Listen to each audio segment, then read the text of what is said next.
वाला नहीं किया था शायद। Okay cool. तो चलिए जी इसकी रेंज निकालते हैं पहले तो। F X is equals to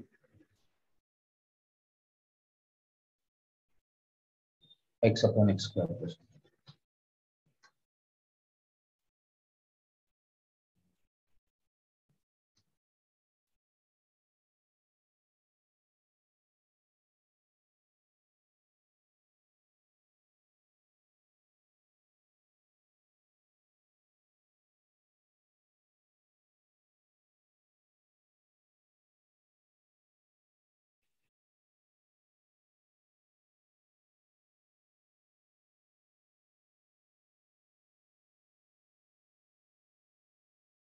आप स्टार्ट कर सकते हैं क्वेश्चन। क्वेश्चन ये find the range of range ही निकालनी है हमें बहुत सारे अलग अलग टाइप के फंक्शन की जितने भी अब हम पढ़ चुके हैं सारी पढ़ चुके हैं मोस्टली मुझे लगता है।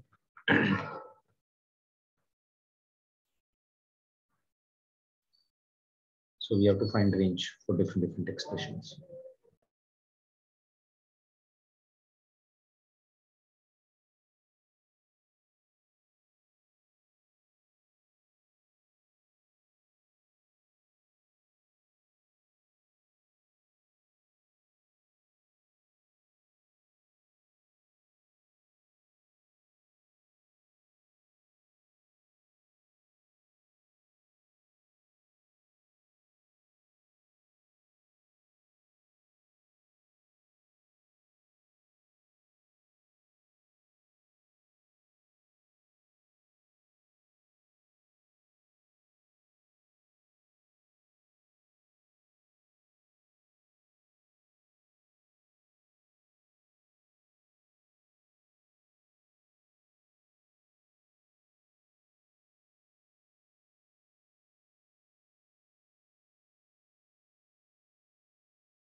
हाँ जी निकला। सबसे पहली चीज तो शुरू कर सकते हैं। देखो डोमेन तो डायरेक्टली इसका भी पहले दो एक्सप्रेशन वाला ही होगा और obviously X square plus one हमेशा greater than equal to one है तो कोई भी एक्स की वैल्यू में इसमें रख सकता हूँ। Domain belongs to all real numbers. तो एफ एक्स को मैं यहाँ पे भी वाई में कन्वर्ट कर सकता हूँ।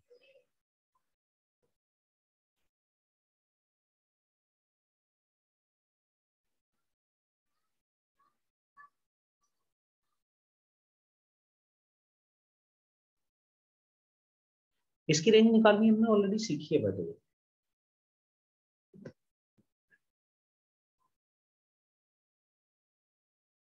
यू रिमेम्बर कहाँ?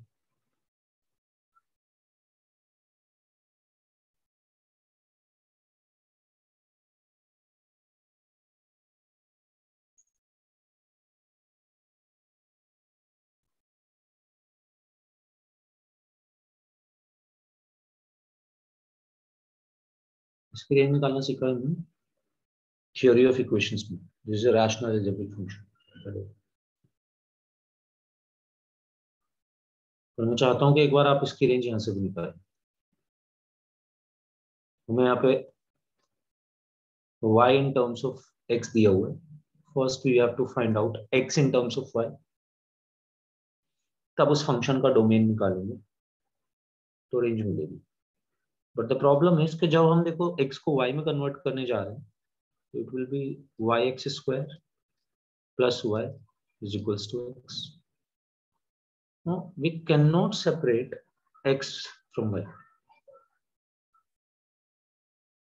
आप कॉमन भी लेंगे तो x से कॉमन ले सकते हैं, yx माइनस 1 बचेगा is equals to minus y होगा। Still we want to find out x, तो हमें क्या करना चाहिए?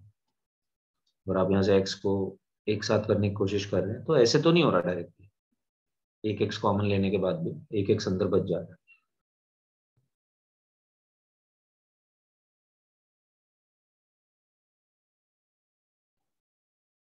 क्या कर सकते हैं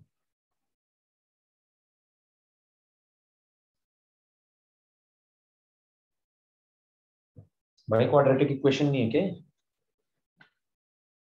क्वाड्रेटिक फॉर्मूला लगा सकते हैं। In that terms we can convert x in terms of y। yx square minus x plus y is equals to 0 दिया हुआ, x की वैल्यू y की टर्म्स में निकालनी है, क्वाड्रेटिक फॉर्मूला लगाया तो x की value I minus b, b is minus 1, minus b हुआ plus 1, plus minus b square minus 4ac, 1 square minus 1 square is 1, minus 4ac, a is y and c is also y, तो 1 plus minus root over 1 minus 4y square divided by 2y। यहां से हमारे पास x in terms of y आएगा, is a quadratic equation in x। क्या आप इसका domain निकाल सकते हैं?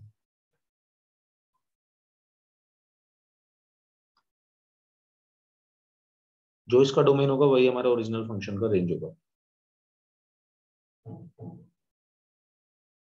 देवांश कौन कौन सी कंडीशंस है डोमेन के लिए? सॉरी सर, डोमेन के लिए कौन कौन सी दो कंडीशंस हैं?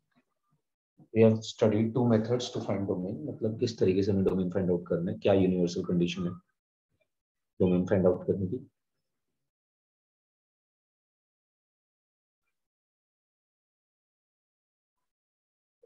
एक तो रूट के अंदर वाला expression, the root expression inside yes root sir, should वो always be non-negative, यस है सर, ना?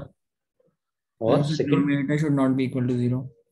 राइट, तो 1 minus 4y square be greater than equal to 0, एक इक्वेशन ये बनेगी। और दूसरी इक्वेशन बनेगी 2y should not be equal to 0। यहां से आया y is not equals to 0। और इसको कैसे सॉल्व कर सकते हैं? अक्षत बताएगा इसको कैसे सॉल्व करें।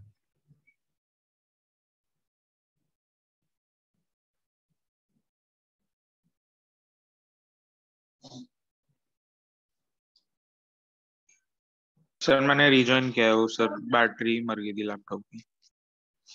कोई बात नहीं, पता है मेरे को। तो हमें रेंज फाइंड आउट करनी थी इस एक्सप्रेशन की, f(x = x upon x square plus 1। अब रेंज फाइंड आउट करने से पहले मैं कुछ कुछ और बातें भी बता रहा था। रेंज तो फाइंड आउट हम करेंगे, अभी हमें y in terms of x दिया हुआ है। सबसे पहले तो हमने डोमेन फाइंड आउट कर लिया, बट क्योंकि हम पहले दो क्वेश्चन ऑलरेडी कर चुके थे तो तब तक आप लोग इसे फाइंड आउट कर सकते हैं 1 minus 4y square is greater than equal to 0। हम ये सारे काम कर चुके हैं अभी तक। सो आई थिंक के आज आप काफी क्वेश्चन सॉल्व करने वाले हैं क्लास में, बकल आओ। सिर्फ रेंज ही फाइंड आउट करना होगा मोस्टली, तो ऑलरेडी हम पूरा फंक्शंस का पार्ट पढ़ चुके हैं। तो यहाँ पे हम ये बता रहे थे, एक तो एक सबसे पहले कि ये एक ऐसा फंक्शन है जो हम ऑलरेडी कर चुके हैं। सर मैं कह रहा था इसमें आपने वो भी बताया था ना कि ये क्वाड्रेटिक सॉल्व करके जो आंसर नहीं आएगा वो भी अप्लाई होगा। राइट, सर वो कौन सा सोल्यूशन था, एक बार फिर से बता दो। वही सोल्यूशन करेंगे, वैसे ही करेंगे। बट देख, सबसे पहले हमने यहाँ से स्टार्ट करा और हम देख रहे हैं कि ये एक रैशनल अलजेब्रिक फंक्शन भी है, और तो रैशनल अलजेब्रिक फंक्शन की रेंज निकाल के आया था थ्योरी ऑफ इक्वेशंस में, याद है? Yes sir. तो एग्जैक्टली वही क्वेश्चन है, बट इसे हम अब डोमेन और रेंज की तरह सॉल्व करेंगे कि अब हम इसकी रेंज फाइंड आउट कर रहे हैं। हमने डोमेन और रेंज में जो चीजें पढ़ी है उसके हिसाब से फाइंड आउट कर रहे हैं कोई चीज।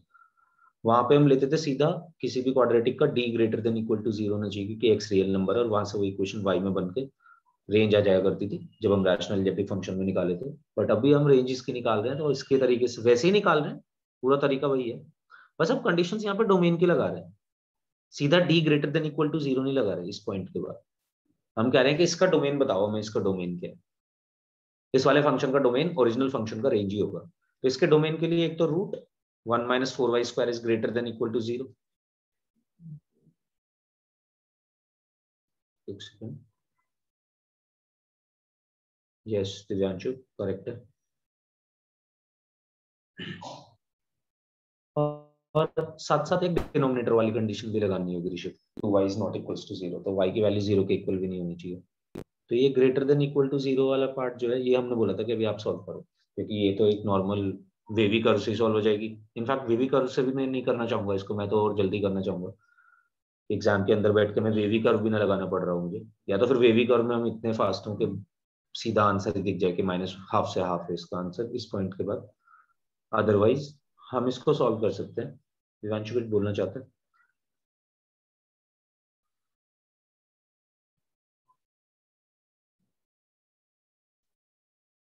One is greater than equal to मैं कह रहा 4y स्क्वायर हो जाएगा। बोल बोल sir, a square minus b square use करके करा था। बिल्कुल, वो a square minus b square से वेवी कर्व भी लगता है दिव्यांशु, यस मैंने मतलब एंड विच सिंपल इज वही। करेक्ट। बट एक हम और जल्दी भी कर सकते हैं इसको। One is greater than equal to 4y square, और 4 को मैं लेके जाऊं लेफ्ट हैंड साइड पे 1/4, तो इस इक्वेशन को मैं ये बोल सकता हूँ y square is less than equal to 1/4। दोनों तरफ रूट लूंगा, तो रूट के लेने के बाद यहाँ पे आ जाएगा मॉड y, इस तरफ से रूट लूंगा तो वैल्यू आ जाएगी 1/2। Mod y is less than equal to 1/2, जिसका सीधा आंसर है मॉड की प्रॉपर्टी कि y की वैल्यू होनी चाहिए -½ से लेकर ½ तक।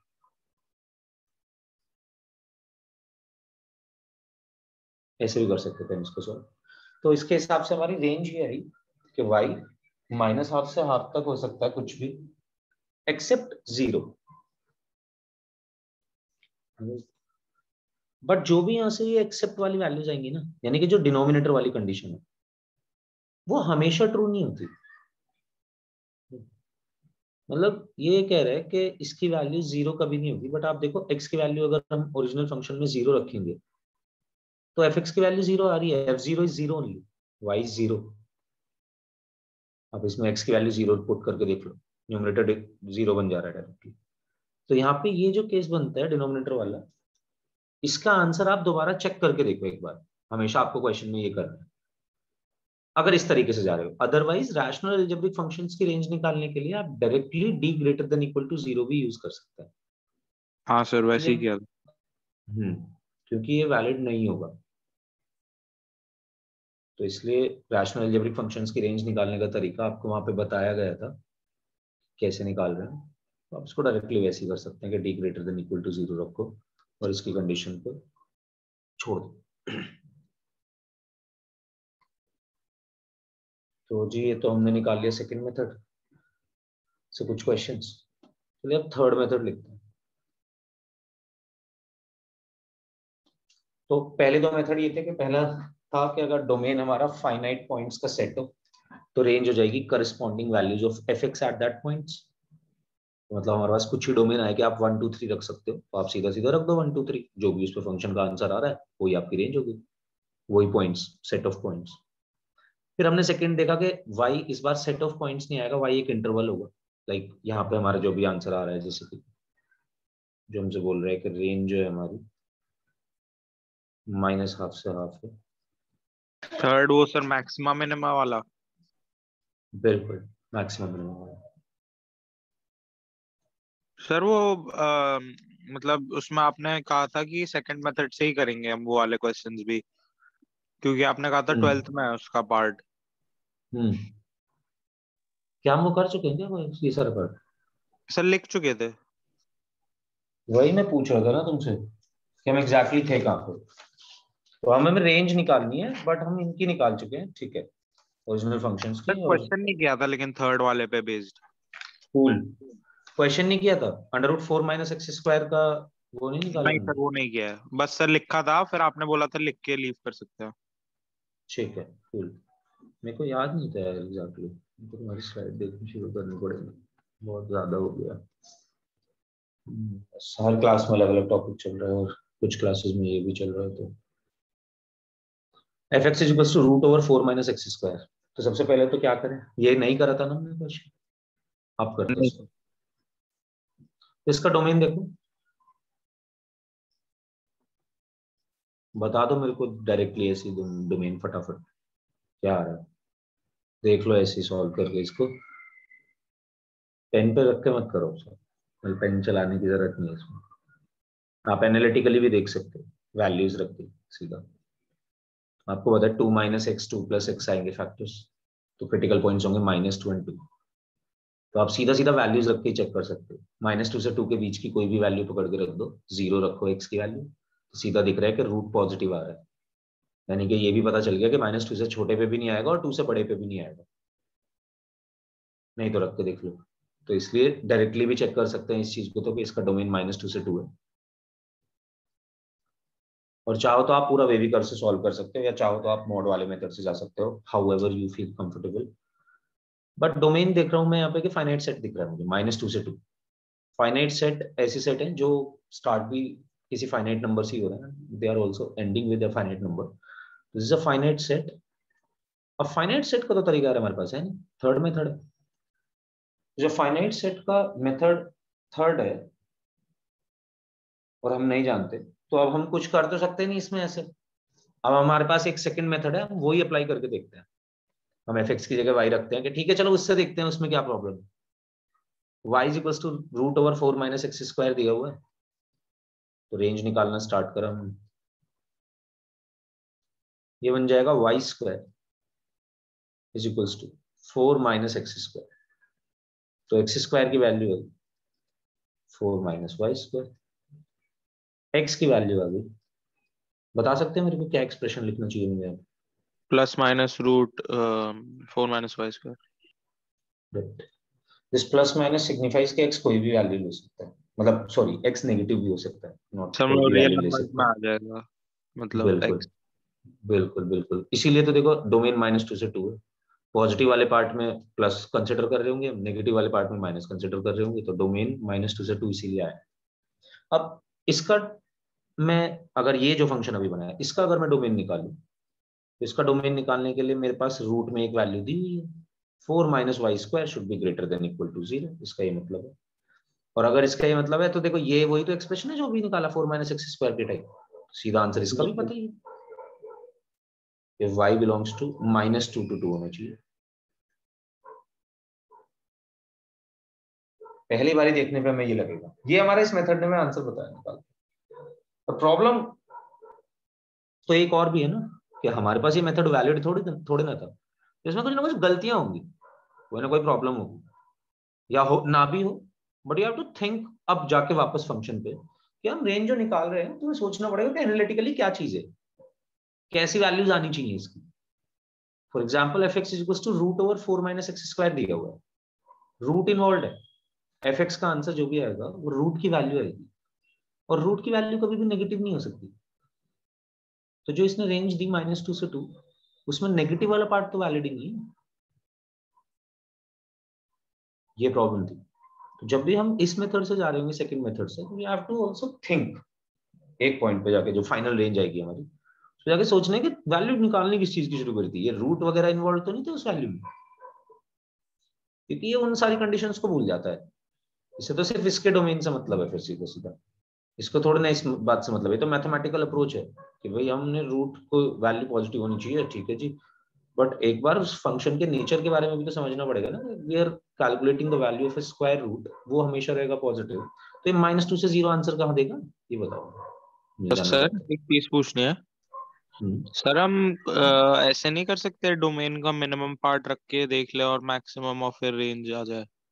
वो तो एनालिटिकली कभी भी देख ही सकते हैं, मतलब वो सर तो किसी के लिए भी देख सकते हैं एनालिटिकली, सिर्फ मिनिमम मैक्सिमम वाला पार्ट, वो सिर्फ स्टार्टिंग और एंडिंग पॉइंट मत रख फिर डोमेन का, सर मतलब बीच में भी रख सकते हैं और फिर बीच में भी रख के देख, फिर वो थोड़ा एनालिटिकली मेजर करना पड़ेगा क्योंकि फंक्शन हाँ सब अलग अलग तरीके से वैरी कर रहे होते हैं, सबके ग्राफ्स अलग अलग होते हैं। तो इसलिए सिर्फ ऐसे तो नहीं बोल सकते कि हाँ जो जीरो से अगर सपोज -2 से 2 दे रखा है तो उसी पे देख ले। जैसे कि देखिए इसकी भी मिनिमम वैल्यू रेंज की 0 पे आ रही है, sorry maximum value, maximum value range की -2 है ना, तो 2 तब आएगा भाई जब x 0 होगा, जबकि देख डोमेन के बीच में है बिल्कुल point। तो इसलिए थोड़ा तो वैरी करेंगी ये चीजें, इसलिए रख के पूरा एनालिटिकली चेक कर सकते हो आप ये कभी भी। सो I belongs to -2 to 2, but y is the result of a square root,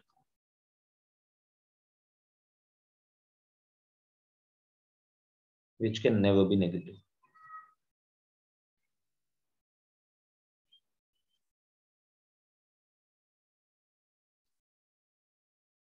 इसका मतलब आपकी जो रेंज होगी वो 0 से स्टार्ट होगी।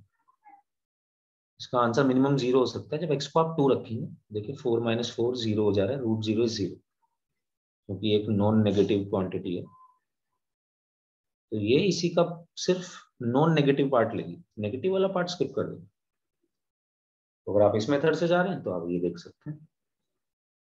अदरवाइज इसका जो अपना मेथड है वो तो मतलब यूनिवर्सल मेथड है, वो तो उसमें तो कोई प्रॉब्लम ही नहीं है, आप उससे तो कोई भी क्वेश्चन सॉल्व कर सकते हैं। लेंदी हो सकता है at times, that is a proper solution कि आपको उसके भी अपने केसेस होंगे, उसमें आपको वो समझना पड़ेगा, but that is a proper solution कि वो आपको हमेशा किसी भी एक्सप्रेशन की मिनिमम मैक्सिमम वैल्यू तो दे ही देगा। सर वो समझ नहीं सकते क्या हम 11th के लेवल पे? अभी समझ सकते हैं, तो अभी भी समझ सकते हैं, ऐसी कोई बात नहीं है, बट इतना टाइम नहीं है हमारे पास कि हम उसे पढ़े। वो वहां पे असाइन इसीलिए करा गया क्योंकि मैं और भी बहुत सारी अलग अलग चीजें पढ़ता हूँ, ओके सर। अदरवाइज हम वो लीव कर देंगे। मतलब सर वो उसका भी खुद में कोई, ही एक बहुत बड़ा टॉपिक है। हाँ टॉपिक बड़ा है, yes, चीजें काफी पढ़नी है इसमें, चैप्टर है मैक्सिमम, टॉपिक नहीं है, सॉरी टॉपिक तो इसके अंदर है। Okay sir. चलिए ये हमने एक एक्सप्रेशन की ऐसे की रेंज निकाली, अब हम थोड़ा और एक्सप्रेशंस की रेंज निकालते हैं स्टार्टिंग फ्रॉम मॉड। सेकंड था शायद क्वेश्चन, मॉड के भी आपको आपको क्वेश्चन देखने को मिलेंगे। तो सबसे पहली बात तो इसी की रेंज निकालते हैं, f(x = mod x), बताओगे जरा mod x की क्या रेंज है? 0 to हमने infinity। लिखी infinity, 0 to infinity। अगर हम मॉड के अंदर से कोई भी वैल्यू निकालेंगे तो 0 हो सकती है वो मिनिमम, अप टू इन्फिनिटी कोई भी वैल्यू ले सकती है। अब इसी तरीके के कुछ और छोटे छोटे एक्सप्रेशंस की रेंज निकालेंगे। अगर मैं इसमें कुछ ऐड या सब्ट्रैक्ट कर दूंगा तो वो तो ओवरऑल वैल्यू से ऐड या सब्ट्रैक्ट हो ही जाएगा, कोई प्रॉब्लम ही नहीं।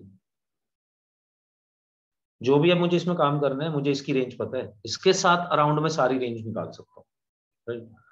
जब भी हम आगे अलग टाइप के फंक्शंस पे बढ़ेंगे, ग्रेटेस्ट इंटीजर फंक्शन हो या तो स्पेशल फंक्शंस जो भी लिखे थे हमने, ग्रेटेस्ट इंटीजर फंक्शन हो, फ्रैक्शनल पार्ट ऑफ एक्स हो या मॉड एक्स हो, या इनफैक्ट साइन एक्स और कॉस एक्स के केसेस में भी, साइन एक्स और कॉस एक्स के या थ्रू क्वेश्चन पूरा बिल्ड कर सकते हो। तो हम हमेशा क्वेश्चन को इससे शुरू करेंगे कि मॉड एक्स की रेंज हमें पता है, उसके बाद आप जो उसके साथ कर रहे हो उसी इनइक्वालिटी में हम चेंज करते जाएंगे, इनइक्वालिटी के रूल्स हमें सारे पता है। तो समझ रहे हो, इनइक्वालिटी पढ़ना इंपॉर्टेंट था इससे पहले, इसीलिए अगर इनइक्वालिटीज के हमें सारे रूल पता है और हमने सही से वो पढ़ा है तो हम इसको भी पढ़ सकते हैं, आराम से इजीली कवर कर सकते हैं। f(x = मैं इसमें अच्छा एक और बात कि मॉड के अंदर अगर मैं कोई एक्सप्रेशन चेंज करता हूँ तो उससे कोई फर्क नहीं पड़ेगा, उससे x की वैल्यूज पे फर्क पड़ रहा होगा, y की वैल्यूज पे क्या फर्क पड़ रहा होगा। मतलब फॉर एग्जांपल अगर मैं मॉड के अंदर लिखता हूँ x+4, तो इसका भी आंसर 0 से लेकर इन्फिनिटी रहेगा। वो अलग बात है ये 0 कब हो रहा है, ये 0 हो रहा है -4 पे, वो 0 हो रहा था 0, तो वो चीजें चेंज होंगी, ग्राफ बदलेगा, y की वैल्यूज नहीं बदलेंगी। y की वैल्यूज तब बदलेंगी जब बाहर आप इस मोड के जाके कुछ चेंज करेंगे। तो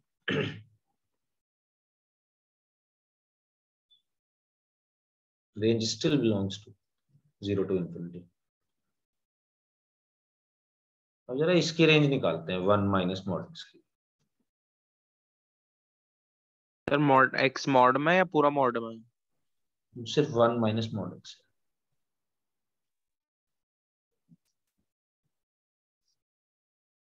sir 1 to minus infinity to 1। Minus infinity to 1, correct. तो देखो मॉड एक्स हमारे पास होगा 0 से इन्फिनिटी, तो माइनस टाइम्स मॉड एक्स हो जाएगा, नेगेटिव से मल्टीप्लाई करनी पड़ेगी सारी चीजें, तो साइन भी चेंज होगा। तो माइनस टाइम्स मॉड एक्स हो जाएगा माइनस इन्फिनिटी, और माइनस से मल्टीप्लाई होगा, कोई फर्क नहीं पड़ेगा। अब ये एक्सप्रेशन बनाना है, तो इसी एक्सप्रेशन को बनाता जा रहा हूँ। मॉड एक्स से स्टार्ट किया, मॉड एक्स से स्टार्ट किया, माइनस टाइम्स मॉड एक्स हो गया, 1 माइनस मॉड एक्स बनाना है, plus one plus one plus one कर दो तीनों साइड। तो 1 से लेके इसमें हम प्लस वन ऐड करेंगे तो कुछ भी नहीं कर पाएंगे इसका, तो ऑब्वियसली, क्योंकि माइनस इन्फिनिटी इतनी छोटी वैल्यू है कि आप उसमें ऐड करके 1 क्या 10 लाख ऐड करके भी उसमें कुछ नहीं चेंज कर पाएंगे। तो 1 माइनस मॉड एक्स यानी कि एफ एक्स हमारा इस बार होगा माइनस इन्फिनिटी से लेके 1 तक। सर इसको एनालिटिकली करा है मैंने, मतलब ऐसे नहीं किया। हाँ बिल्कुल, कोई प्रॉब्लम नहीं है उसमें। कि आप मॉड एक्स की वैल्यूज देख लो, 0 होगी, 1 में से घटा रहे हैं हम कोई वैल्यू, तो जब बड़े से बड़ा घटाएंगे तो एफ एक्स मिनिमम होगा, और जब छोटे से छोटा घटाएंगे तो एफ एक्स मैक्सिमम होगा। ये भी ऐसे भी देख सकते हो इस चीज को।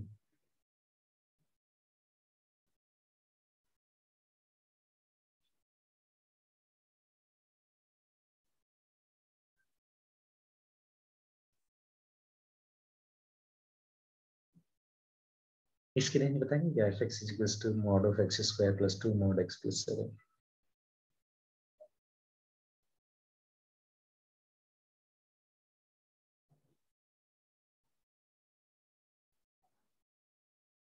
सर पहले डोमेन निकालेंगे ना।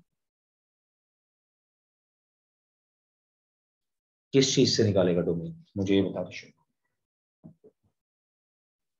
क्या इसमें रूट है नहीं सर, या डिनोमिनेटर है? तो डोमेन तो आ रही होगी सर। डोमेन तो आ रही है, ये जाके निकालने की जरूरत ही नहीं।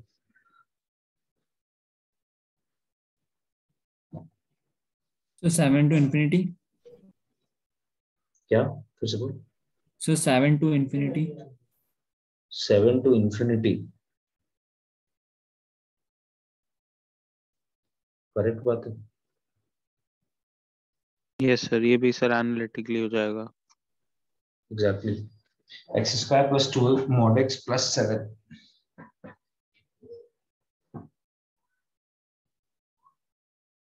एक्स की वैल्यू आप सीधे सीधे 0 रखेंगे। एक सेकंड, यस राइट।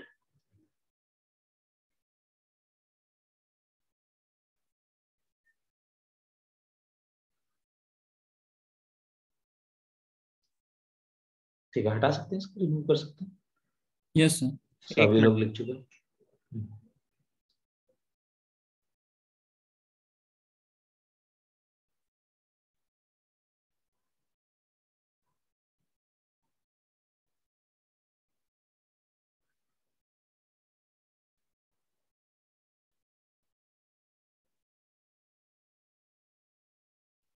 इसकी रेंज निकाल दीजिए, mod X square minus 2 mod x plus 7।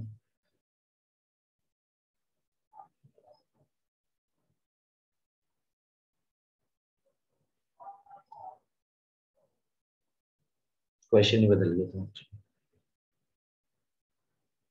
Mod X square minus 2 mod x plus 7।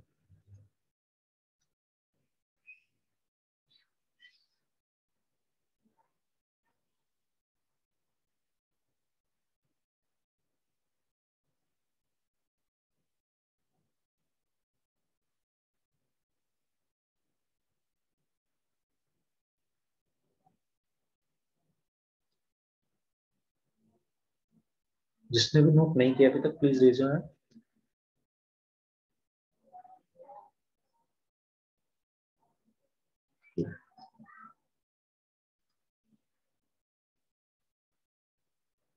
So minus infinity to 8. Minus infinity to 8. No, how did you find the range? Sorry sir, अरे sir मैंने गलत कर दिया।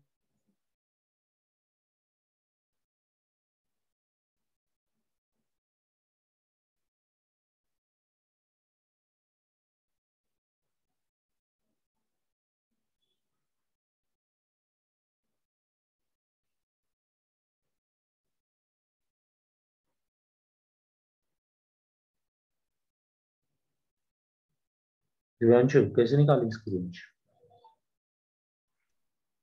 Sir इसका 5 to infinity होगा। बिल्कुल no, 5 to infinity।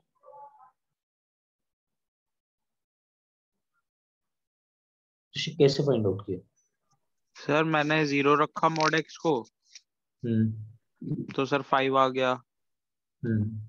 0 रखा 5 आ गया? अच्छा 0 नहीं, 5 कहाँ आ गया? 7 आ गया। 7 आएगा ना। सर ये तो ऐसे नहीं मतलब तेरे को होगा। अब एनालिटिकली पता चल गया, तो तेरे को एनालिटिकली सीखना है सिर्फ, मतलब कि मैं पुट करके देखता रहूंगा? नहीं सर, या क्या मजा आने लगा है कि मैं अब ऐसे पुट करके देखूंगा सिर्फ? अच्छा मैं लगता भी है ऐसे ये, ही कर रहा था एक्चुअली।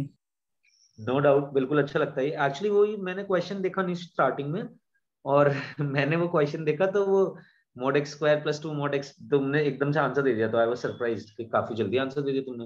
और फिर मैंने क्वेश्चन देखा कि मैंने क्वेश्चन ही गलत दिया हुआ था, मेरे को ये देना नहीं था, क्वेश्चन ये देना था। तो बट जो तुमने तुक्का मारा वो भी बिल्कुल सही हो गया, तो ये भी बहुत सही था। काफी लर्निंग, ये क्वेश्चन तो अब हर बार दूंगा मैं सबको। mod x square minus 2 mod x plus 7। अब तुम mod x को 0 रखोगे, आंसर फिर भी 7 आएगा, तुम कहोगे 7 टू इन्फिनिटी। पहली तो गलती यही है, दिखते ही ये दिखा रहा है तुम्हें 7 माइनस होगा। Infinity to 7। Minus infinity to 7 तो कैसे ही हो जाएगा? तू पता नहीं क्या है, तू तो बहुत ही गलत ट्रैक पे। तू मुझे बता ना, मैंने पूछा तो तभी तुझसे कि तू मुझे को ये बता तूने करा कैसे क्वेश्चन। मेथड तो बता मेरे को, I want to know. Analytical method ही कर रहा था। अच्छा तूने एनालिटिकल ही करा, ओके। तो तू माइनस सर इन्फिनिटी पे कैसे पहुंचा? How did you sir arrive मेरा ऑन सही नहीं माइनस होना चाहिए। इन्फिनिटी? तूने 5 बोला है? हाँ सर, मैंने बोला था 5 to infinity। नहीं, कैसे सही होना चाहिए? तेरे से भी सुनते हैं मेथड, रुक जा। तो देवांश तूने माइनस इन्फिनिटी पे how did you reach to minus infinity, मेरे को ये समझो। सर वो बहुत बड़ी गलती हो गई मुझसे 2 बार। सो वहाँ पे मॉड देख एक्स। माइनस इन्फिनिटी रखेगा भी तू तो इन्फिनिटी स्क्वायर बनेगा ये इधर, और यस सर। ये भी बनेगा माइनस 2 टाइम्स इन्फिनिटी। तो सर इन्फिनिटी मेरे स्क्वायर को, भी तो है ना, वो तो ऐसे ऐसे सोचना अगर तू ऐसे ही देख यस रहा है। सर। सर और मैंने ये 2 इन्फिनिटी गलती की से, सर, 6 to infinity होगा। हाँ 6 टू इन्फिनिटी होगा, सर गुड। इसमें सर, क्योंकि सर 1 पुट करेंगे तो ही वो 1 minus 2 अच्छा हो अभी भी जाएगा। ऐसे ही निकाल रहे तू? ओके सर अब मैं क्या करूँ। ओके, बहुत ही बढ़िया भाई। वो मेथड बिल्कुल सही है एनालिटिकली, पर एनालिटिकली को ना अपना अपने लिए रख, फन अप्रोच के लिए।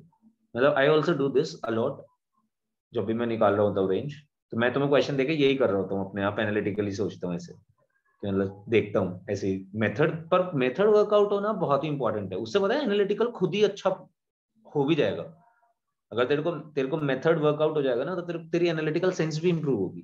तो इसलिए मेथड तो समझ कि क्या कैसे निकाल रहे हैं, क्या क्या ऑब्स्टिकल्स हैं, वो तो समझ कि क्या करना है हमें। जैसे यहाँ पे एक बहुत ही प्यारे एप्लीकेशन लग रहा है, जो तू ऑलरेडी पढ़ के आया है थ्योरी ऑफ इक्वेशंस मॉड में। एक्स को x रख लेंगे मतलब। mod x को y रख लेंगे। हाँ सर, y सर, फिर क्वाड्रेटिक सॉल्व करेंगे। मतलब क्वाड्रेटिक सॉल्व मत कर, क्वाड्रेटिक mod x को कुछ भी मत रख। एक्चुअली mod x को y तो तुम जब बच्चे होते हो तो तुम ऐसे दिखाते हैं कि mod x को y रख लो, तो देखो ये एक ऐसी तो इक्वेशन बन जाएगी। बट mod x भी तो अपने आप में एक फंक्शन है ना, एक एक्सप्रेशन है हाँ अपने सर। आप में mod x। तो ये mod x का क्वाड्रेटिक हो गया। And if this is a quadratic in mod x, तो क्वाड्रेटिक इक्वेशन की तो प्रॉपर्टीज हमने पढ़ी है कि क्वाड्रेटिक इक्वेशन की मिनिमम मैक्सिमम वैल्यू कैसे निकालनी है। बस एक प्रॉब्लम है कि mod x पे खुद भी लिमिटेशन है। तो जैसे हमने क्वाड्रेटिक कॉस की साइन की सॉल्व करी, वैसे क्या mod x की आंसर नहीं निकाल सकते कंप्लीटिंग द स्क्वायर मेथड लगाओ। इसीलिए माइनस डी अपॉन 4 है, बाद में पढ़ा, पहले कंप्लीटिंग द स्क्वायर पढ़ा और उससे समझा था पूरा मेथड। क्यों आ रहा है इसका ये आंसर? क्योंकि कंप्लीटिंग द स्क्वायर मेथड से ही मिनिमम मैक्सिमम वैल्यूज निकलेंगे जब भी क्वाड्रेटिक इक्वेशन की बात होगी। This is a quadratic equation in mod x, और in fact such a simple quadratic equation in mod x कि मैंने तुम्हें सब चीजें सामने दिखाई भी थी। mod x square minus 2 mod x plus 1 plus 6, मैं 7 को ब्रेक माइनस कर दो, डी 1 बाई प्लस टू 6। ए वाला लगेगा क्या? Minus D by 4 A directly नहीं लगाने का, माइनस डी बाई 4 है तब तक लगाने का है जब तक यहाँ पे ये x में हो, a में हो, बिना मतलब कोई नॉर्मल वेरिएबल में equation which can take all real numbers. जैसे मॉड x है तो वो उस पर खुद की भी अपनी लिमिटेशंस है, ऐसे ही साइन x और कॉस x में भी अपने अपनी लिमिटेशंस दी हुई। तो इसीलिए हमने वहां पे क्वाड्रेटिक सॉल्व करना सीखा था, जब आपको रेंज निकालनी सिखाई थी ट्रिग्नोमेट्रिक फंक्शंस की, तो उसमें ये बताया था कि आप इसको sin x cos x के अराउंड बिल्ड करना पूरे क्वेश्चन को, कि आपके पास कोई sin x में क्वाड्रेटिक है और उसमें हम sin x के क्वाड्रेटिक को कंप्लीटिंग द स्क्वायर मेथड से ही सॉल्व करेंगे। पहली बात तो इसलिए करेंगे, अभी समझ भी आ जाएगा अगर हमने वो सॉल्व नहीं करी है क्लास में, या नहीं करी है कि हमने कोई क्वाड्रेटिक कॉस और साइन की जिसकी रेंज निकाली हो, निकाल लेंगे, यहाँ पे निकाल लेंगे, वही बात है, वहां पे नहीं निकाली तो यहाँ पे निकाल लेंगे, अभी निकालेंगे भी। तो ये बना हमारे पास, देखो mod x माइनस 1 का whole square plus 6, right, and any whole square will take minimum 0। इसका मिनिमम तो 0 होना ही होना है, मतलब 0 भी तब जब mod x 1 हो सकता हो, जब अंदर वाली चीज 0 हो सकती है, तो इस पूरे स्क्वायर, इसका पूरा स्क्वायर मिनिमम 0 हो सकता है। तो ये मिनिमम एफ 6 हो सकता है इन दैट केस, बट क्या अंदर वाला 0 हो भी रहा है? अब बताओ पहले वाले प्रॉब्लम में क्या हुआ, तुम्हारा डायरेक्ट तुक्का क्यों चला? तो पहली चीज तो आप इस क्वेश्चन को बिल्ड यहां से करो, चलो इसको भी करते हैं सॉल्व। पहले आप इन सारे बिल्ड ऐसे करोगे जब आपको quadratic mod x in cos x in sin x and you want to find out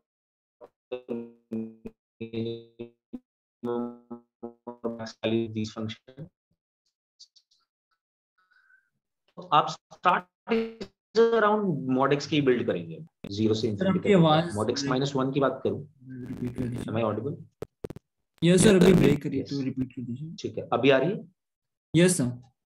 ठीक है, तो जब मैं ये बोल रहा था कि जब भी हमारे पास कोई क्वाड्रेटिक इक्वेशन होगी इन mod x, या फिर greatest integer function of x, या फिर फ्रैक्शनल पार्ट ऑफ x, या फिर sin x cos x, इन सब की रेंज निकालने का सेम तरीका है। क्वाड्रेटिक इक्वेशन की प्रॉपर्टीज आप लगाइए, इनकी मिलेंगी आपको देखने को ऐसे क्वेश्चंस। तो इसमें आपको सिंपल यही है कि आप क्वाड्रेटिक इक्वेशन में कंप्यूटिंग द स्क्वायर मेथड से सॉल्व करो इसको, और सॉल्व करने के बाद आप इन सारे क्वेश्चंस को इन्हीं फंक्शंस से ही स्टार्ट करो, इन्हीं के अराउंड बिल्ड करो the whole question. Like I will start with mod x कहां से कहां तक होता है, 0 से इंफिनिटी तक होता है।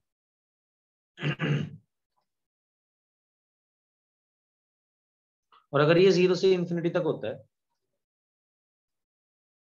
तो mod x माइनस 1 कहां से कहां तक होता है जी?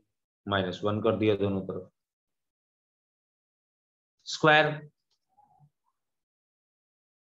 स्क्वायर कर दिए जी।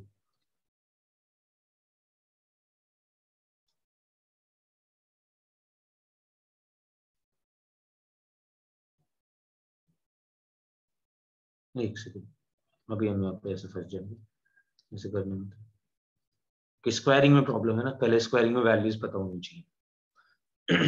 तो mod x minus 1 can be from minus 1 to infinity, this is only infinity only and this is minus 1। तो माइनस 1 से लेके इंफिनिटी तक mod x माइनस 1 वैल्यू ले सकता है। तो इसका स्क्वायर कहां से कहां तक ले सकता है? 1 to infinity। 1 to infinity ऐसे मत करो, बहुत ही नूबीज वाला आंसर था तो। 0 टू इंफिनिटी है, माइनस 1 से इंफिनिटी के बीच में 0 भी तो आ रहा है। Yes sir. ऐड किया 6, तो ये वैल्यू होगी हमारी एफ एक्स की 6 से लेकर इंफिनिटी। आप इस पूरे क्वेश्चन को ऐसे बिल्ड कर सकते हो। अगर आपको प्रॉपरली क्वेश्चन सॉल्व करना है तो ये कन्वेंशनल मेथड था, प्रॉपर इस तरीके से। जितनी मैंने 5 की 5 आपसे क्वाड्रेटिक इक्वेशन के टाइप बताए हैं अभी पांचों पे वैलिड हो गए। ग्रेटेस्ट इंटीजर फंक्शन के केस में हमें x का आंसर थोड़ा पता होना चाहिए, x किससे किसके बीच में क्या है, वो भी हमें सिचुएशन से देखना पड़ेगा। बट क्वेश्चन सॉल्व करने का तरीका, हर एक क्वाड्रेटिक की मैक्सिमम मिनिमम रेंज निकालने का तरीका यही होगा। ऑल्दो मैं इसको तो, ये तो बहुत ही डायरेक्ट था, इसको मैं यहीं पे एनालिटिकली मेजर कर सकता था, इसीलिए मैं बोल रहा था कि एनालिटिकल सेंस से आपकी इंप्रूव भी होगी बिकॉज आप यहीं से इसको देख के पता कर सकते हो कि अब स्क्वायर मिनिमम 0 होता है, बट 0 तब होगा जब ये अंदर वाला एक्सप्रेशन 0 होगा। क्या ये 0 हो पाएगा? हाँ हो रहा है। कब हो रहा है? 1 पे हो रहा है। 1 पे 0 करूंगा 1, तो यहीं से ये भी पता चल गया कि देखो 1 पे इसकी मिनिमम वैल्यू आ रही होगी, 1 पे 6 होगा। और अगर इस वाले क्वेश्चन में करूँ ऋषि,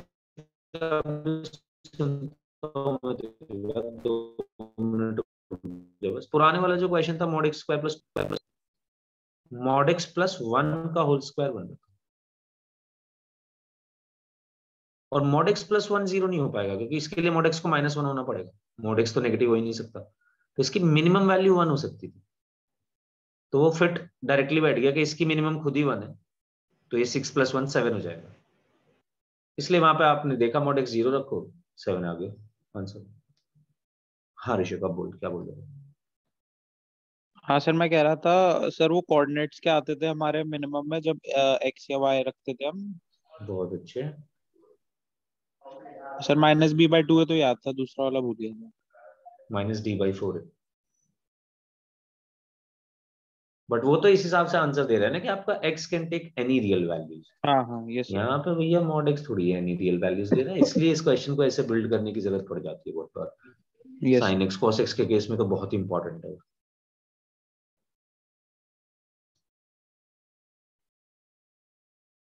और एनालिटिकल सेंस जो भी लगानी है तो वो यहाँ से लगा, फट से काम भी तो हो जाएगा ना, ऐसे बैठ के बहुत देर नहीं लगानी पड़ेगी। एनालिटिकल लगाने का सेंस यहाँ से समझ आता है कि हाँ भाई आप यहाँ से आगे आपको बिल्ड ना करने की जरूरत पड़े, आप यहीं से इसे देख के सही से समझ लो। और उसके लिए फंक्शन की नॉलेज होना इंपॉर्टेंट है। Yes sir. चलिए जी, ये हुआ हमारा मॉड के क्वेश्चंस। जब भी हमारे मॉड के क्वेश्चंस होंगे तो हमेशा इसी तरीके से सॉल्व हो सकते हैं सारे के सारे क्वेश्चंस। बहुत ही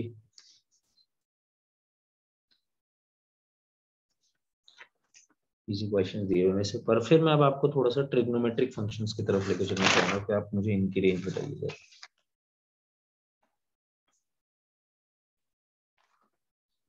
चलो मैं क्वेश्चन देख रहा हूँ, आप दो क्वेश्चन करो तब तक। पहले तो 7th इसकी रेंज बताओ जरा मुझे।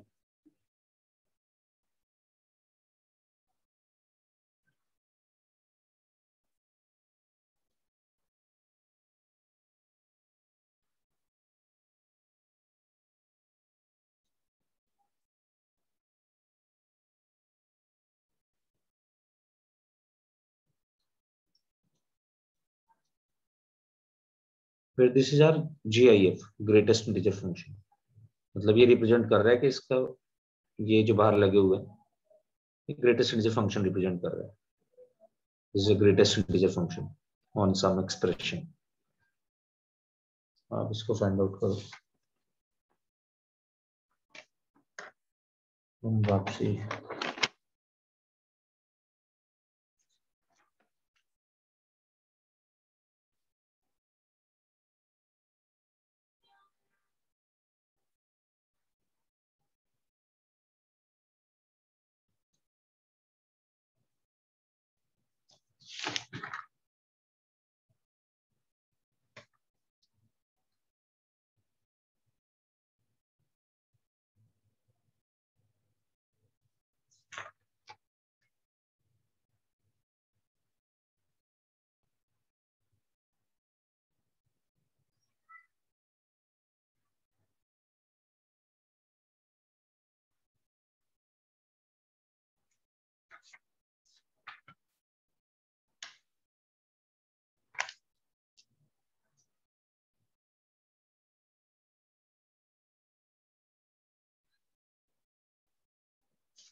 सर इसका 0 नहीं आएगा?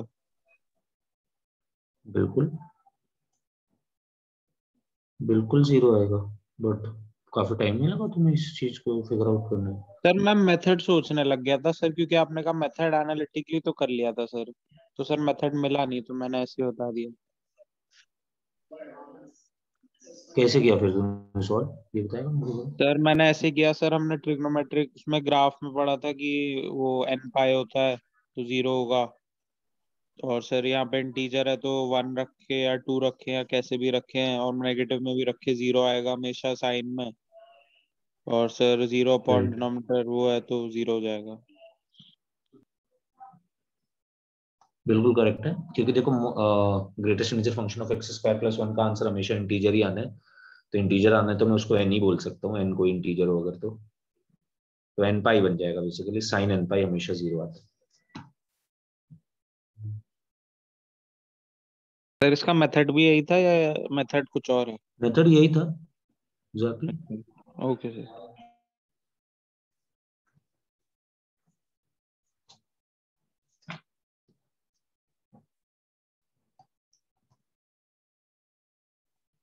चलिए ये फाइंड आउट करना शुरू करो थोड़े क्वेश्चन।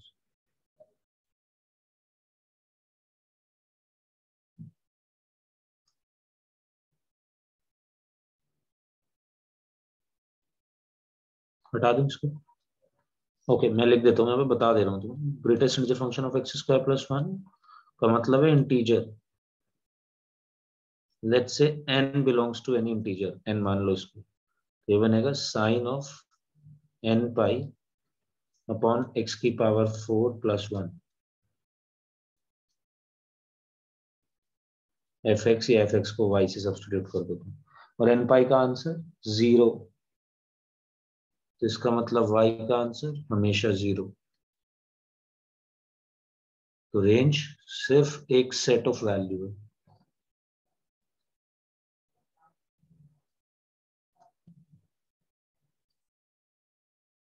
ये रेंज है।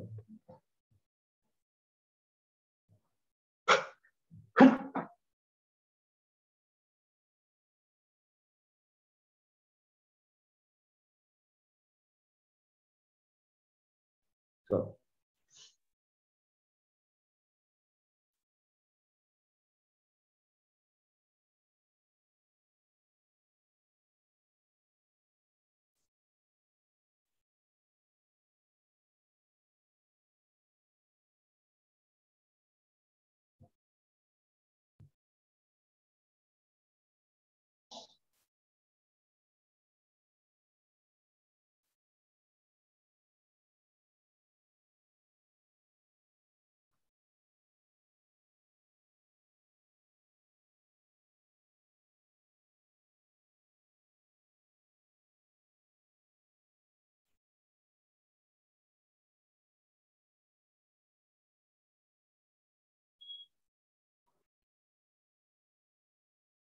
सर फाइंड द यहाँ पे domain and range of sine.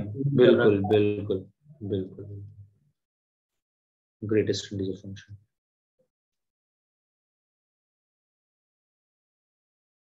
Sir यहाँ पे रेडियंस में या एंगल और या डिग्री?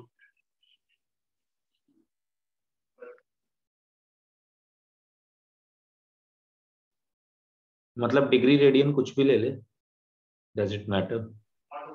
नो सर, ये सर ठीक है हर सर। बार डिग्री को तो रेडियन में तो चेंज कर ही सकते हैं ना।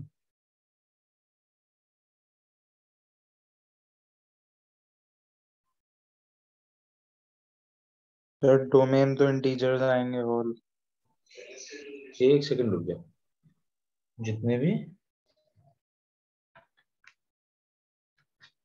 राइट, सर रेंज तो फिक्स होती है साइन फंक्शन की। रुक जाए, ये क्वेश्चन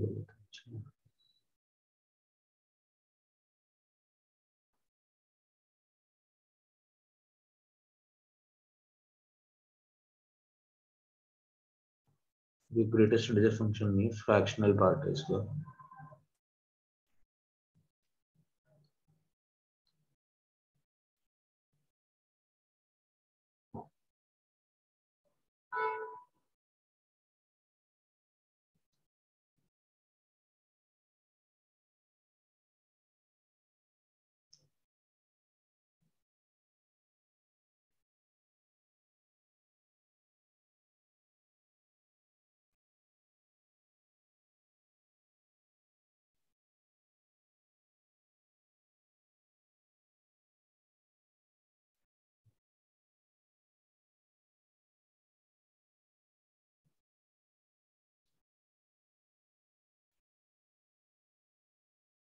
सर डोमेन 0 to 1 होगा। डोमेन 0 to 1 हुआ है। अच्छा नहीं एक्स सर, क्या कुछ रखने से रोक रहा है? हो सकता है। हाँ सर, वो मैं सर फ्रैक्शनल पार्ट पूरा करूंगा। अब find the domain and range of पे ही चलेंगे क्वेश्चन। ये पहला है, मैंने ये सारा हटा दिया। लिख लिया ना सभी लोगों ने, कोई बचा है क्या? सर लिख लिया।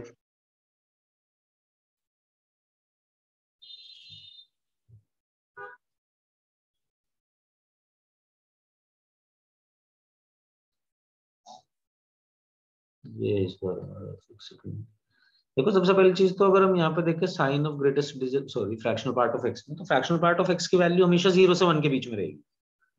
एक्स के रखने पे थोड़ी ना कोई प्रॉब्लम है, एक्स को आप कुछ भी रखो, यस सर। साइन की कोई कंडीशन नहीं होती कि तो साइन के अंदर इनपुट कुछ भी आ सकता है, इनपुट कुछ भी आ सकता है, तो एक्स की वैल्यू कुछ भी हो सकती है, क्योंकि फ्रैक्शनल पार्ट की वैल्यू बट हमें पता है हमेशा। तो डोमेन में कोई कंडीशन ही नहीं है, कोई प्रॉब्लम नहीं है, आपको जो रखना है रखो। Domain belongs to all real numbers. But जब हम रेंज की बात करते हैं तो इसकी रेंज के लिए हमें फ्रैक्शनल पार्ट ऑफ एक्स से पहले शुरू होना चाहिए। फ्रैक्शनल पार्ट ऑफ एक्स हमेशा 0 से लेके 1 के बीच रहेगा, ये हमें पता है, इसकी रेंज है। तो अगर फ्रैक्शनल पार्ट 0 से 1 के बीच में रहेगा और मैं इस पे साइन लगाता हूँ तीनों तरफ फंक्शन पे, तो देखिए जरा क्या होगा। अब उसके लिए पहली बात तो मुझे 1 को रेडियन में 1 डिग्री में चेंज करना आना चाहिए, जो कि मुझे पता है, इस पॉइंट पे मैं याद होना चाहिए। 57.16 57 डिग्री काफी, सॉरी आपको बिल्कुल जरूरत नहीं है कितने मिनट से ये जानने की। 57 या ऐसे भी समझ सकते हो 60, मेरा काम तो उससे भी हो जाएगा, समवॉट 60 डिग्री। क्यों हो जाएगा उससे काम? क्योंकि मुझे ये तो डायरेक्टली पता ही है ना कि ये वैल्यू 57 या 60 कुछ भी हो, फर्स्ट क्वाड्रेंट में लाई कर रही है। फर्स्ट क्वाड्रेंट में साइन होता है एक इंक्रीजिंग फंक्शन, बढ़ता है। साइन 0 से 0 पे स्टार्ट होता है, साइन 1 जब होता है, मतलब 1 जब वैल्यू होती है, 60 डिग्री जब वैल्यू होती है, तो साइन बढ़ ही रहा होता है लगातार। Sine is an increasing function in first quadrant. तो 0 से 1 में अगर मैं लगाऊंगा तो डायरेक्टली ऐसी लग जानी चाहिए value, sine 0, sine this and sine 1। तो एफ एक्स साइन 0 होता है 0, 0 से लेके साइन 1 तक कोई भी वैल्यू ले सकता है। सर साइन 1 हम ऐसे ही छोड़ सकते हैं? बिल्कुल। हाँ सर, मैं वहीं सर कंफ्यूज हो रहा था। बिल्कुल छोड़ सकते हैं।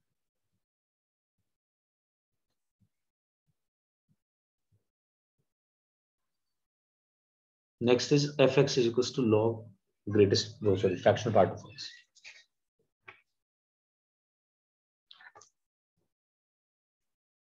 कोई भी डाउट हो please feel free to ask.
Sir second वाले में हम वही लेंगे ना, बेस 10 होता है।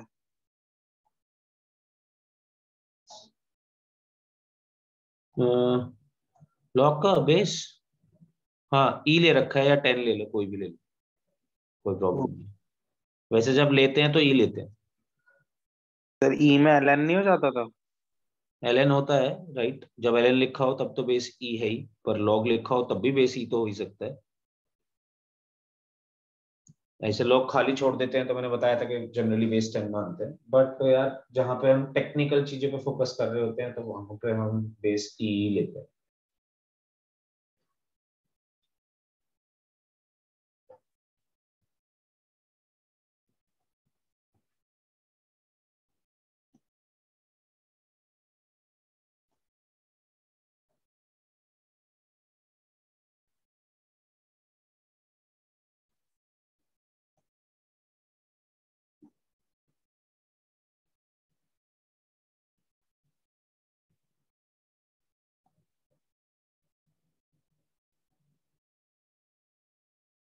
हाँ जी, वैसे ही करो पहले तो सबसे पहले, बट यहाँ पे डोमेन की भी प्रॉब्लम है ना निकालने की। क्यों है प्रॉब्लम डोमेन की? निकाला डोमेन आपने? किसी ने भी? एनीवन? ऋषिक, देवांश, दिव्यांशु, अक्षत, रोशनी? तो 0 to infinity होगा। Y 0 to infinity, greatest integer, sorry fractional part of x का तो आंसर खुद ही 0 to 1 होता है। ये तो हमेशा पॉजिटिव है। हाँ, तो सर आर ही होगा। आर नहीं होगा, बस ये प्रॉब्लम है।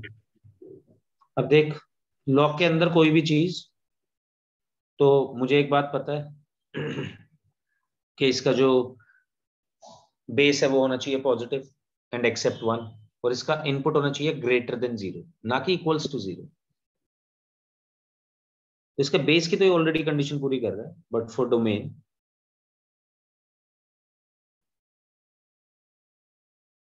Fractional part of x greater than 0 होना चाहिए, इक्वल्स टू 0 नहीं हो सकता। फ्रैक्शनल पार्ट वो अलग बात है, ऑलरेडी फ्रैक्शनल पार्ट की वैल्यू 0 से 1 के बीच होती है, बट 0 तो होता है ना यहाँ पे। तो सर आर माइनस हो इंटीजर हो नहीं जाएगी। सकता, आर माइनस इंटीजर हो जाएगी, exactly. It implies that greatest integer, sorry, fractional part of x cannot be 0, cannot take 0, तो x does not belongs to integers।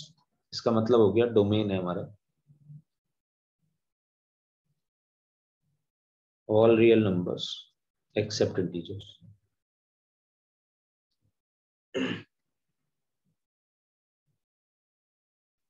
बात करें जरा रेंज की।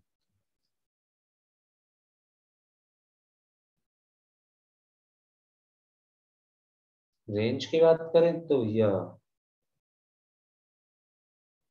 ग्रेटेस्ट इंटीजर फंक्शन होगा ऑफ x 0 से 1 के बीच, और आपने इसका लॉग लेना है बेस e के साथ या बेस 10 के साथ, जिसके साथ लेना चाहो, दोनों में से कुछ भी चलेगा। बता सकते हो आंसर? इसका आंसर क्या होगा?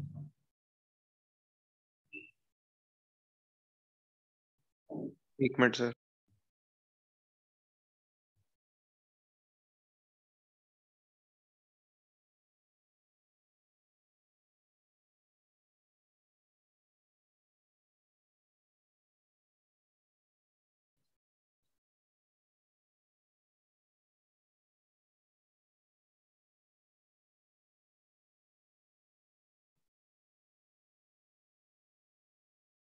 ये तो होना चाहिए। अगर इसमें कोई चेंजेस है तो आप बता सकते हैं मेरे को। सर यही होगा।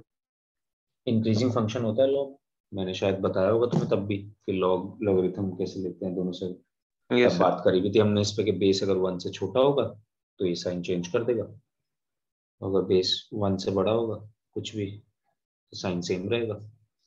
बेस मैंने 10 लिया, 1 से बड़ा लिया, सर ई भी लेते तो भी हो जाता, 2 पॉइंट समथिंग हो इसीलिए जाता। एग्जैक्टली मैं बोल रहा था कि ई होता है या 10 होता तो कोई प्रॉब्लम नहीं थी दोनों ही केसेस में, इसीलिए दिया भी नहीं गया, बट चल नहीं दिया गया तो 10 ले लिया।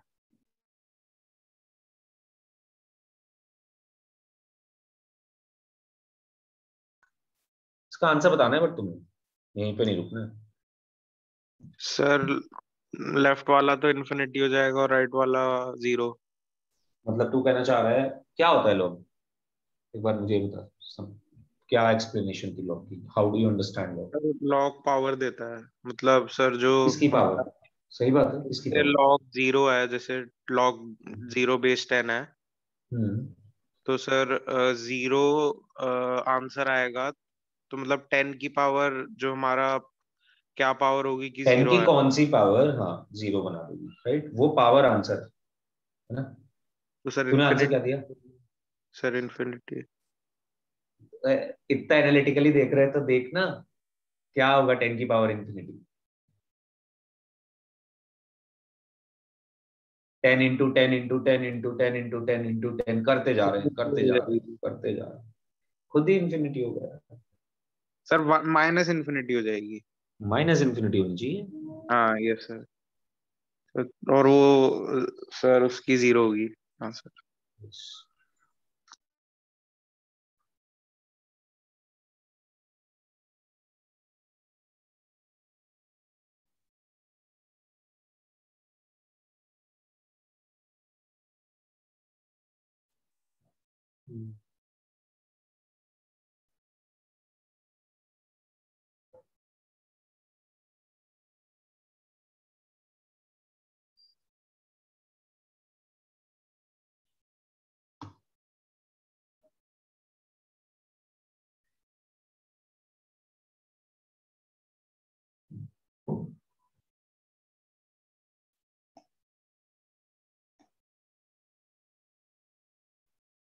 सर ये नोट कर लिया।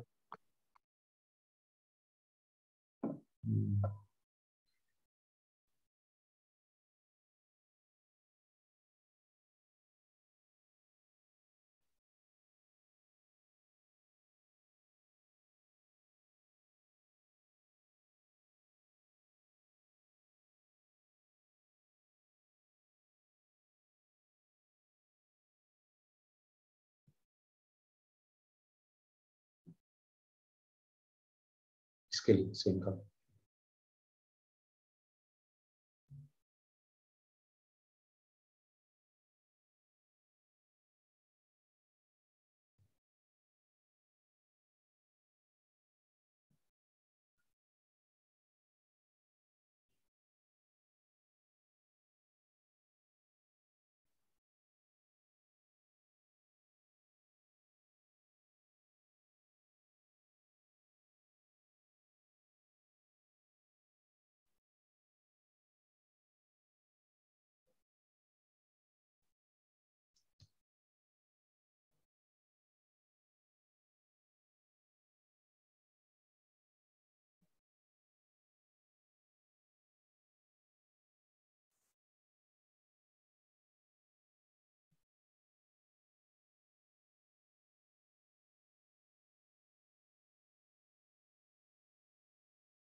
म्हणजे डोमेन क्या है? 1 minute sir.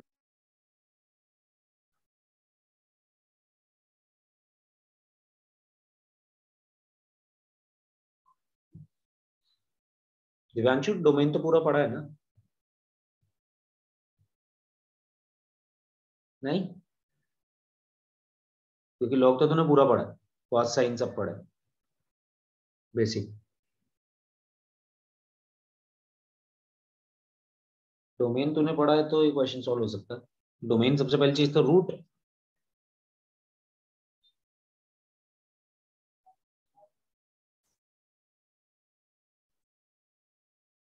By the way composition of function होता है जब कॉस के अंदर हम कोई और फंक्शन रख दे रहे हैं उठा के। अब इसका इनपुट साइन एक्स है कॉस का, इसका ये मतलब है।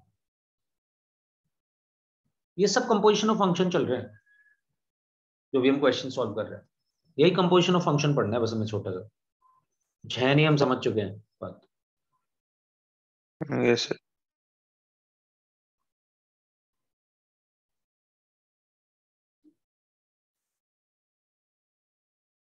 ये होनी चाहिए वैल्यू, पहली चीज तो ग्रेटर देन इक्वल टू 0। और दूसरी बात लॉग के अंदर वाली value cos of sine x, sir first ये भी क्वाड्रेंट होना चाहिए ग्रेटर देन 0।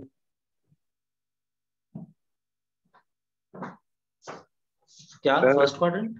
सर मैं कह रहा था एक्स की वैल्यू मतलब हमें सर क्योंकि सर जो सी हमारा लॉग का है वो पॉजिटिव होना चाहिए, तो कॉस की वैल्यू 0 to 1 के बीच में होनी चाहिए। कॉस की वैल्यू 0 to 1 के बीच में होनी चाहिए। अच्छा, मुझे क्योंकि तो नहीं लगता। सर नेगेटिव ये नहीं हो देख पहले यहाँ पाएगा। पे ये देखना है आपको। सबसे पहली चीज तो रूट की कंडीशन लगाई कि log cos sin x base 3 greater than equal to 0 होना चाहिए, और एक अंदर कंडीशन लगाई कि cos of sin x greater than 0 होना चाहिए। ठीक है। हाँ सर, तो मैक्सिमम तो 1 होती है ना कॉस की, तो इसलिए सर 1 हाँ कह हाँ रहा हूँ। हाँ हाँ ठीक है, पर इसकी इसे तो बाद में करेंगे ना, पहले इसे तो कर लें जरा। तो अच्छा यहाँ से cos of sin x जब 3 उधर भेजेंगे तो 3 to the power 0 greater than equal to 1 आ जाएगा। ये भी तो कुछ कह रहा है, और चीजें तो अब इसके हिसाब से चलेंगी क्योंकि इसने बोल दिया cos of sin x is greater than equal to 1, ये कह रहा था cos of sin x is greater than 0।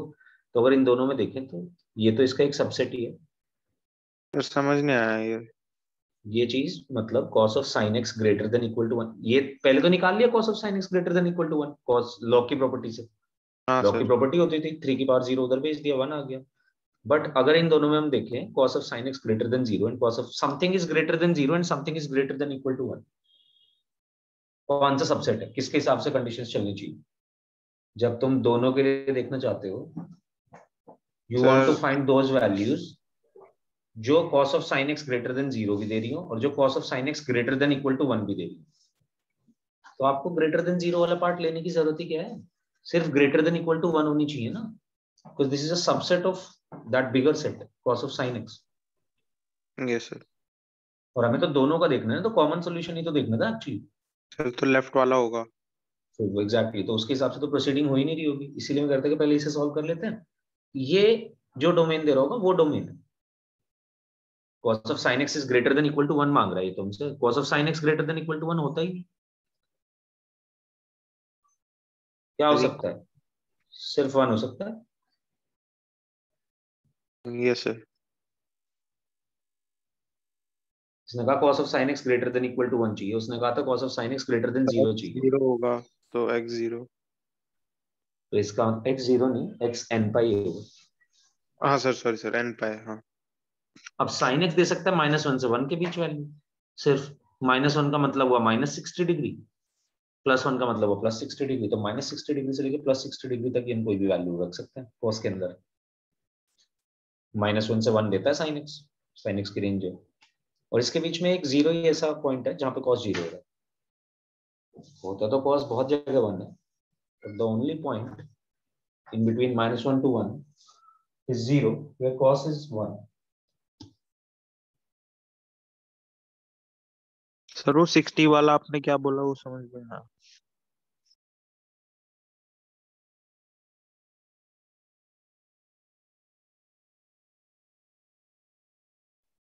हाँ जी, मैं कह रहा हूँ कि sin x की वैल्यू -1 से 1 के बीच में है ना भाई, cos तो बहुत जगह 1 हो सकता है ना, ऐसे सोच।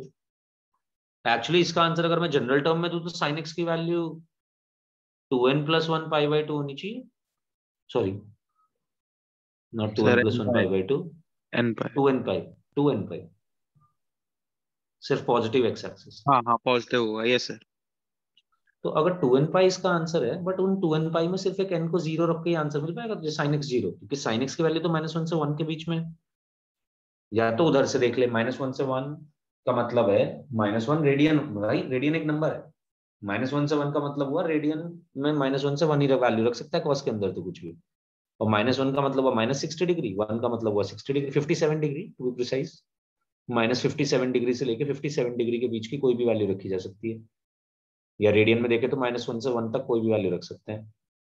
-60 से 60 के बीच में cos एक ही बार 0 होगा, सॉरी एक ही बार 1 होगा जब 0, तो sin x का 0 होना जरूरी है। इसका मतलब ये हुआ, या यहां से देख लो कि sin x = 2n π आंसर आना चाहिए था, क्योंकि cos 1 तो बहुत जगह होता है। बट जब आप n को कुछ भी रखेंगे, आपने n को नेगेटिव रखा, सॉरी n को पॉजिटिव रखो, चलो पहले n को 1 रखेंगे तो 2π बनेगा, n को 1 रखने पर 2π बना, which is 6.28। sin x can never be 6.28, और अगर n को -1 रखेंगे तो -6.28, और उसके बाद तो उससे और छोटी या उससे और बड़ी ही जानी है वैल्यूज, 6.28 से बड़ी या -6.28 से छोटी।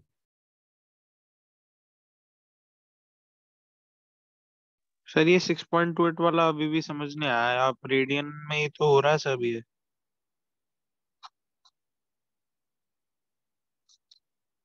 ऋषिक 1 मिनट रुक, अभी पूरी मुझे लगता है दोनों तरफ से समझ आ जानी चाहिए वैसे बात, ऐसी कोई बात नहीं है। 1 मिनट रुक जा, बट मेरे गेट पे कोई है।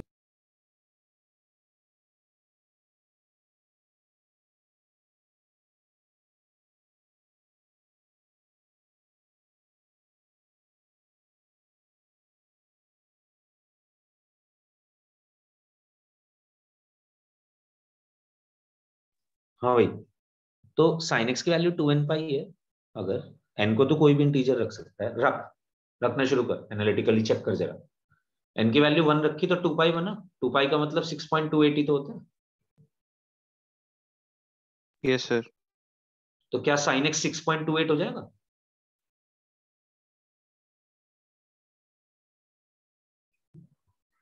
sin x की रेंज -1 से 1 है, 6.28 कैसे हो जाएगा ऋषि? सर 2n पाई x की वैल्यू नहीं होगी? 2n पाई x की क्यों होगी? cos के अंदर sin x रखा हुआ है अभी राइट अच्छा नाउ। हाँ हाँ ठीक है सर, समझ गया सर, वो मैं इसलिए कंफ्यूज हो रहा था। ठीक है सर। अच्छा ठीक है, ये हमने कंपोजिशन ऑफ फंक्शन नहीं पढ़ा है, ये भी छोटी सी एक प्रॉब्लम है, क्योंकि कंपोजिशन ऑफ फंक्शन अभी तक नहीं पढ़ा है तो उसकी प्रॉब्लम्स हम कर रहे हैं। बट इसको ऐसे देख कि अभी तेरा इनपुट sin x है, नॉट x।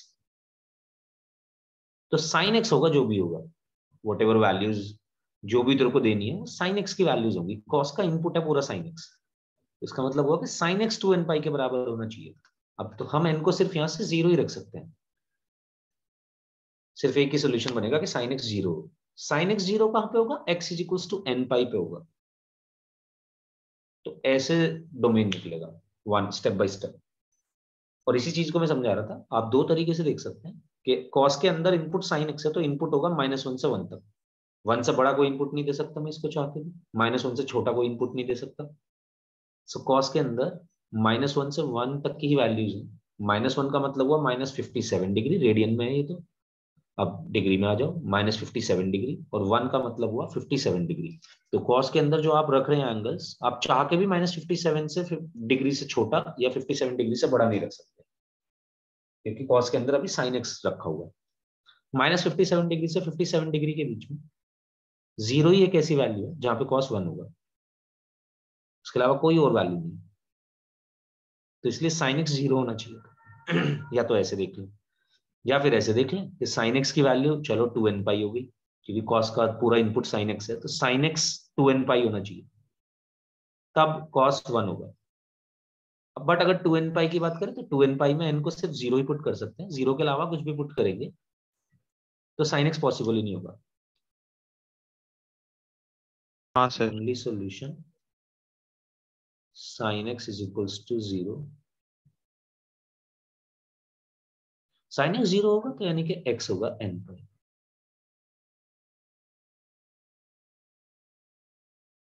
तो x का तो पता चल गया n पाई है। अब रेंज निकालना है, तो यार रेंज में क्या ही है, अब sin x n पाई है, cos sin x सिर्फ 1 ही हो सकता है, ये सिर्फ वैल्यू ही एक ले सकता है 1।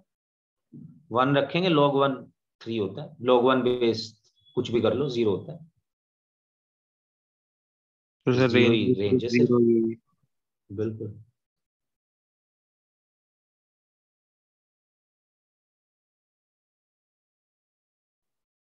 सर मैं अभी भी उसमें कंफ्यूजन है सर, मतलब वो वाला तो समझ गया मैं जो 2n पाई वाला, बट सर वो रेडियन में कन्वर्जन वाला नहीं समझा आपने, उसमें क्या किया? अच्छा ऐसे चल चल, थोड़ा थोड़ा सा और पीछे चलते हैं फिर। sin x की वैल्यूज होती है -1 से 1। हाँ सर। तो इसका मतलब cos sin x की वैल्यू, cos लगा दें अगर हम इस पे, तो लगा तो नहीं सकते ऐसे डायरेक्टली, चेंज करना पड़ेगा, क्योंकि ये -1 से 1 के बीच में इंक्रीजिंग डिक्रीजिंग सब होके आ रहा है। पर चल तू समझ ले ऐसे ही, मतलब -1 से 1 के बीच में, अब तू ऐसे समझ कि cos 0 से 1 के बीच में गया, मतलब -1 से 1 के बीच का मतलब ये हुआ कि cos की वैल्यू, cos के वो -1 से 1 है। अभी इसका ये मतलब हो गया sin x -1 से 1 है, तो cos भी -1 से 1 ही होगा। cos के अंदर -1 से लेके 1 तक की कोई भी वैल्यू पुट कर सकता है तू, नहीं? Yes sir. अब -1 से 1 के बीच कोई भी वैल्यू अगर रख सकता है तो -1 रेडियन से लेके +1 रेडियन तक कोई भी वैल्यू रख सकता है, इस बात का ये मतलब है। अभी तो नंबर दिया हुआ है ना -1 और +1, डिग्री थोड़ी था यहाँ पे। हाँ सर। तो कॉस के अंदर तूने -57 डिग्री से लेके, तो -57 से आगे बढ़ना शुरू हो, -57 से 0 तक जो वैल्यूज होंगी वही 0 से 57 तक होंगी। एक तो ये समझ आ गई बात। हाँ सर। तो -57 से लेकर 0 तक की वैल्यूज को तो छोड़ दो, भूल जा मैं तो 0 से 57 वाली निकाल ले, क्योंकि वही एग्जैक्ट आंसर वहां से मिलेंगे। बट जब तू 0 से 1 के बीच में देखेगा कॉस को, राइट, तो ये डिक्रीजिंग फंक्शन होगा, इसलिए कुछ ऐसा बदल जाएगा, कॉस 0 से लेके कॉस 1 तक। Cos 0 1, cos of sine x हमेशा 1 से छोटा होगा, या फिर कॉस 1 तक जाएगा, जो भी इसकी वैल्यू है, कॉस 57 डिग्री तक बेसिकली।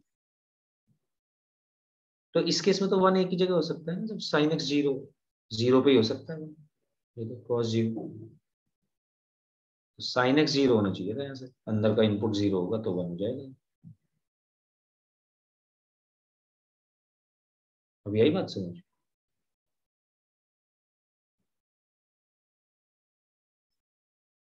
हाँ सर। यस सर, क्लियर है। अभी इसके लिए थोड़ी सी हमें चीजें और पढ़नी पड़ेगी, इंक्रीजिंग डिक्रीजिंग की बात नहीं पता, तो इसलिए मैं तेरे को डायरेक्टली इनइक्वालिटी लगा के नहीं दिखा पा रहा अभी भी यहाँ पे। तेरे को एक तो ये समझना पड़ेगा कि 0 से 1 के बीच में वो इंक्रीजिंग है, -1 से 0 में वो पॉजिटिव है, वही वैल्यू दे रहा होगा जो 0 से 1 में दे रहा होगा। 0 से 1 के बीच में वो एक ही जगह पे 1 होगा जब 0 होगा। Okay sir. ओके यार, 2-3 क्वेश्चन और घर के लिए लिख लो जरा, इनका और तुमने निकालनी है चीजें, डोमेन एंड रेंज। तो एक तो लिखो लॉग साइन एक्स बेस ई, जो भी नंबरिंग है उसी में ही कर लो आगे। और दूसरा है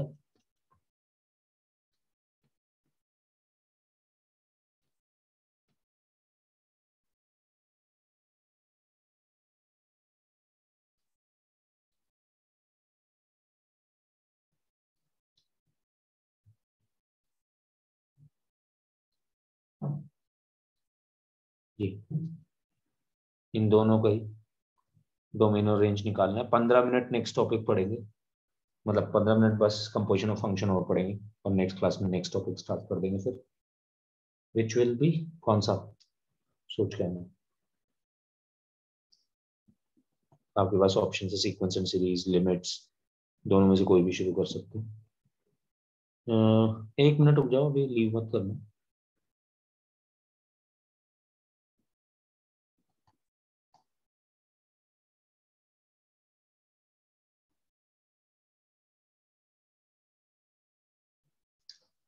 एक क्वेश्चन और सॉल्व करना है आपने,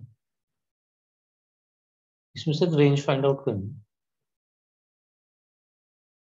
ठीक है, दोनों ही फाइंड आउट कर लेंगे।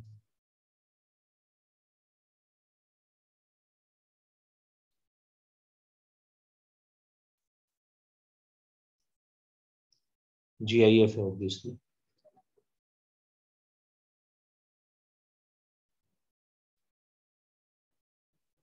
अगेन GIF है, इसका भी domain and range find out करना है।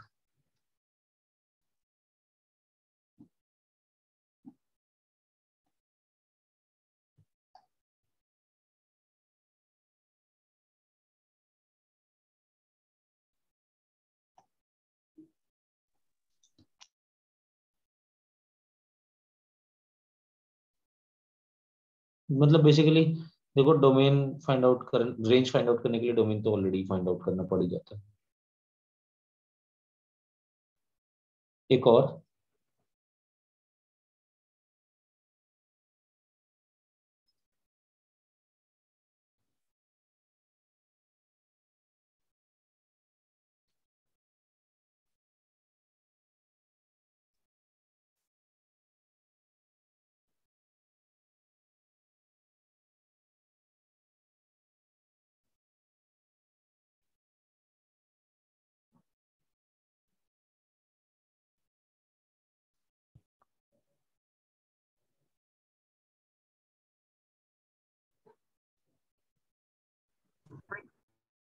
Greatest integer function of x minus 1 है,